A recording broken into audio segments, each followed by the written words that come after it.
Initially, just about the police station stuff, do you think we'd have less crime if there were more police stations open? No, the police are there to stop crime that's already happened. I think when we're looking at how to solve the problem, we want to probably look at how to stop crime happening in the first place, which is more about providing opportunities in different areas. Indeed. Now, just talk to me a bit about how we can go about combating that, because a lot of people talk about defunding the police. Well, in a way, I suppose that's currently what we've done. We stripped them bare of 20-odd thousand officers and then also as well removed a lot of the police stations, the face-to-face police stations, as it were. That hasn't really worked. But you're all about the community work, are you? Yeah, I mean, we work with 2,500 young people across London each year.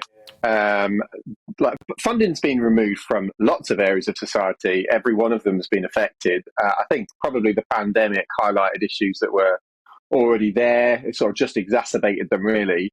But there was a study done recently from London City Hall. They published analysis that confirmed a strong link between serious youth violence and young Londoners who live in areas of deprivation and poor mental health and poverty.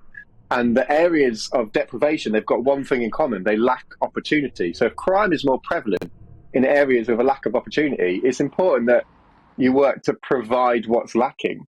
We go into communities, into the heart of estates, into schools with trained youth workers to work with young people to help them feel safe, to show them how to pick a positive choice over a negative one. And it's not a quick fix. It doesn't happen tomorrow. You've got to stick at it for a while. Yeah, absolutely. Well, some people watching this right now will be shouting at their TV screens and they go, look, they completely understand about the deprivation side of things, but there's no excuse ever, ever, ever for picking up a knife and using it on someone in anger. What would you say about that? Oh, we'd agree. I'm sure we'd all agree that we want crime to be lowered, and we want, knife crime to not be a thing anymore. We don't want people making these choices. As youth workers, that's why we work with young people before they're picking up the knife. We want them to learn that there's a different way to live their life than maybe picking up a knife. Do you think as well, though, that physically seeing a police officer, again, people at home, I've been asking you to get in touch quite a bit today, actually, but it's because I just want to hear from you, but get in touch, GBNews at gbnews.uk. When was the last time you saw a Bobby on the beat in your area, for example? I think there's more in London, certainly, when I was back up north. I'm not 100% sure the last time I saw a Bobby on the beat, actually, up north. But do you think at all, though, that there might be more of a deterrent for people if they can physically see their police officers? I get what you're saying, you've got to do the grassroots work, right? But if they can physically see police officers, is that not more of a deterrent?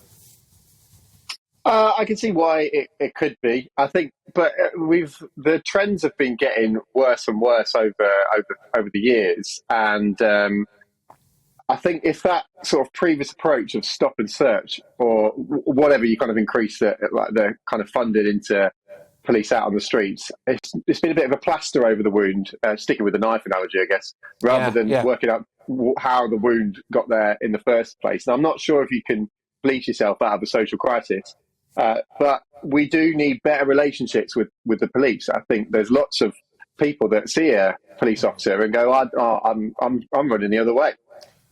Regardless of whether they've done something wrong or not, just because they've got a misunderstanding, a mistrust. And I think we want to build that trust back